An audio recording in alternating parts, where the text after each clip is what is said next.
Asia কাপের আগে বাংলাদেশ দল কোনো অ্যাওয়ে সিরিজ খেলবে কি না। আজকে থেকে যদি আপনি কাউন্ট করা শুরু করেন, এশিয়া কাপ শুরু হতে অথবা বাংলাদেশের প্রথম ম্যাচ খেলতে ৪৫ দিনের অপেক্ষা।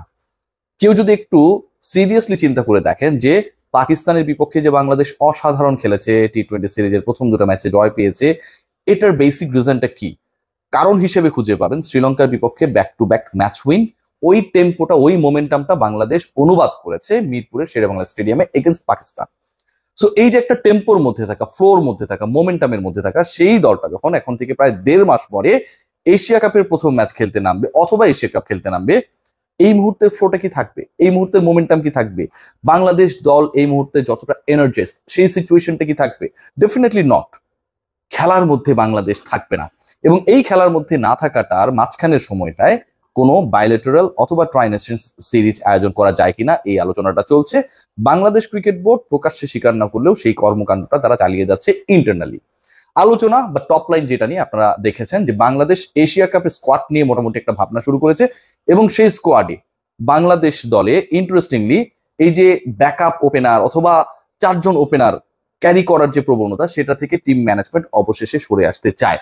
সিলেকশন প্যানেল দলকে ভারী করার চেষ্টা করে মিডল অর্ডারকে যে হালকা করেছে, সেই সিচুয়েশন থেকে বেরিয়ে আসতে চায়। বাংলাদেশ যদি ৪ ওপেনার মানে লিটনকে ইনক্লুড করে তানজিদ তামিম, পারভেজ ইমন, নাইম শেখ, লিটন কুমার দাস ওই তথ্য থেকে সরে আসে, তাহলে বাংলাদেশ স্কোয়াড থেকে বাদ পড়ছেন কে?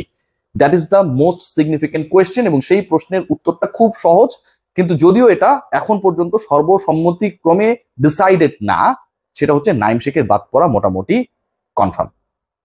ব্যাকআপ ওপেনার হিসেবে ইন দ্যাট সিচুয়েশন কে খেলবেন? এটা একটা বড় প্রশ্ন। ধরেন কোনো কারণে হচ্ছে ইনজোর্ড হয়ে গেলেন আমাদের পারভেজ ইমন কিংবা হচ্ছে তানজিদ হাসান তামিম, সেই জায়গাটায় তাকে রিপ্লেস করবে কে?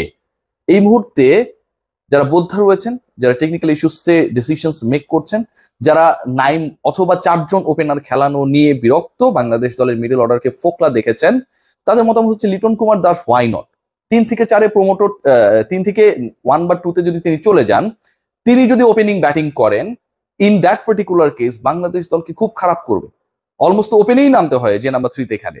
সো লিটন কুমার দাসই ব্যাকআপ ওপেনার হিসেবে এশিয়া কাপে যাচ্ছেন, নাইম শেখের জায়গা মোটামুটি হচ্ছে না। বাদ পড়ার লিস্টে আরো একজন রয়েছেন, এবং তাকে নিয়েও আলোচনাটা যথেষ্ট স্ট্রংলি এই মুহূর্তে হচ্ছে মেহেদী হাসান মিরাজকে নিয়ে। মেহেদী হাসান মিরাজ লাস্ট ম্যাচে তার কাছ থেকে যে এক্সপেকটেশন ছিল সেটা তিনি ফুলফিল করতে পারেন। এখন একজন ক্রিকেটারকে আপনি এক ম্যাচে নামিয়ে দিয়েছেন, আগে 2 ম্যাচ খেলাননি, এসে তিনি অর্ধশতক করবেন, ১৭৪ ক্রস করে ৭৫ চেস করতে গিয়ে বাংলাদেশ দল পাওয়ার প্লেতে 2-3টা উইকেট হারিয়েছে, মেহেদী হাসান মিরাজ একলা জিতিয়ে দিবেন, এটা খুব অবান্তর চিন্তা। যারা এক্সপেরিমেন্টের কথা বলেছেন, মেহেদী মিরাজ যদি এখানে যদি 15 বলে 27 রানও করতেন, এশিয়া কাপে তাকে বাদ দেওয়ার চিন্তাটা তারা তারপরও করতেন। সো মেহেদী হাসান মিরাজকে বাদ দেওয়ার চিন্তা ভাবনা চলছে। এই দুজন মোটামুটি নাইম এবং মিরাজ দল থেকে বাদ পড়ছেন কনফার্ম।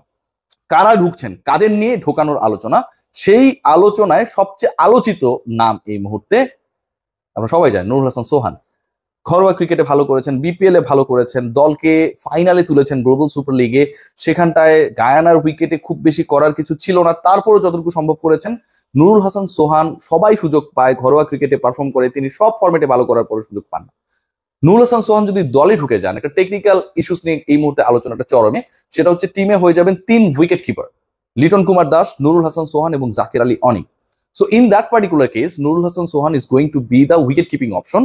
লিটন কুমার দাসকে আমরা দেখেছি যে জাকির আলী অনিক যখন ইনজোর্ড ছিলেন, স্পেশালি দ্য 3rd টি-20, ওই সময়টাই কিন্তু তিনি জাকির আলী অনিককে দিয়ে কিপিং করিয়ে তিনি আউটসাইড ফিল্ডিং করেছেন।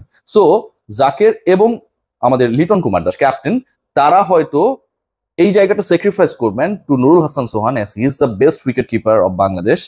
তিনি করবেন সেই কিপিং এর কাজটা যদি তিনি একাদশে থাকেন। স্কোয়াডে থাকছেন মোটামুটি নির্ধারিত। আরেকটা প্লেস নিয়ে খুব আলোচনা হচ্ছে যে মিডল অর্ডারে আরেকজন কে হতে পারে। যেহেতু আপনি তাওহিদ হৃদয়ের বিকল্প হিসেবে মেহেদী হাসান মিরাজকে খেলিয়েছেন, তিনি ফেল করেছেন, তাকে আপনি বাদ দেওয়ার একটা ডিসিশনে চলে গেছেন, সেই জায়গায় মাহিদুল ইসলাম অঙ্কনকে নিয়ে জোরালো আলোচনা রয়েছে। তিনি গ্লোবাল সুপার লিগে খেলেছেন, বিপিএল এ তিনি অনেকটা led order, sometimes middle order, কখনো উপরে উঠে বিভিন্ন সময়ে খুব হায়ার স্ট্রাইক রেটে ব্যাট করেছেন, এবং একই সাথে তার যে ইন্টেন্ট ব্যাটিং এর, সেটা এই মুহূর্তে তরুণ বাংলাদেশের টি-20 দলে প্রয়োজন।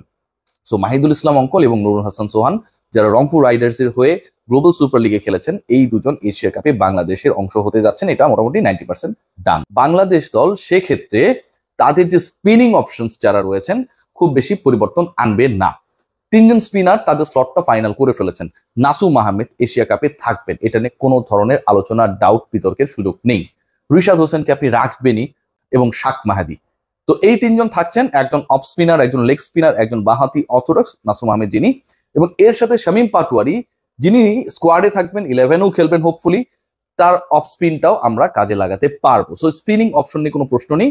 পেস বোলিং অপশন নিয়েও খুব বেশি আলোচনার সুযোগ থাকছে বলে মনে হচ্ছে না, কারণ যে পেস ইউনিটটা শ্রীলঙ্কায় খেলেছে, যেই পেস ইউনিট মিরপুরে খেলেছে, দে আর ওভারঅল আমার কাছে মনে হয় যে বেশ সফল।